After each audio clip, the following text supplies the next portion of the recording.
नमस्कार, मी लतिका निंबाळकर. माझ्या चॅनलवरती तुमचं स्वागत आहे. आज आपण झटपट टमाट्याची भाजी बनवणार आहोत. त्यासाठी बघा 6 टमाटे मी कापून घेतलेले आहेत. कढई गरम करत ठेवली, त्यामध्ये तेल टाकून घेऊया. तेल 1 चमचा टाकायचं आणि चांगलं कडक गरम होऊन देऊया. तेल गरम झालेलं आहे, त्याच्यामध्ये जिरे चांगले तडतडून द्यायचे. कढीपत्ता आणि 7 ते 8 पाकळ्या बघा अशा कुटून घेतलेल्या आहेत लसणाच्या.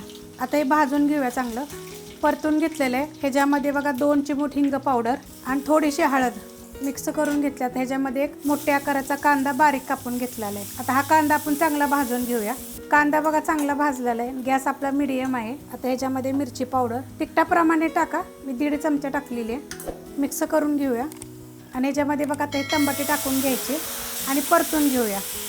परतून घेतलेलं आहे. आता ह्याच्यामध्ये बघा शेंगदाण्याचं कूट 3 चमचे आहे, भाजून कुटून घेतले. ह्या चमच्याने 3 चमचे घेतलेले आहे. मिक्स करूया आणि चवीनुसार मीठ. आता हे जरा परतून घेऊया आपण आणि गॅस बघा बारीक केलेला आहे. आता ह्याच्यामध्ये थोडीशी कोथिंबीर टाकूया. देशी कोथिंबीर आहे.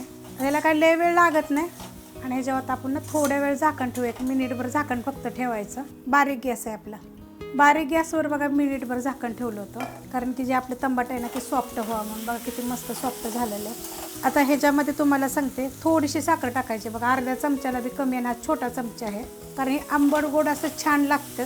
तुम्हाला जर आवडत नसेल नाही टाकलं तरी चालेल. बघा किती मस्त अशी झालेली आहे. आता ह्याच्यामध्ये वरून थोडीशी आपण कोथिंबीर टाकून घेऊया आणि हे थोडंसं हलवून घेऊया, कारण आपण ह्याच्यामध्ये आता साखर टाकली ना. हे थोडीशी परतायची, जास्त वेळ नाही परतायची. मिनिटभर बघा परतून घेतलेलं आहे. बघा किती मस्त असं झटपट टमाट्याची भाजी झालेली आहे सुक्की. रेसिपी आवडली तर लाईक करा, सबस्क्राईब करा, कमेंट करा आणि शेअर बी करा.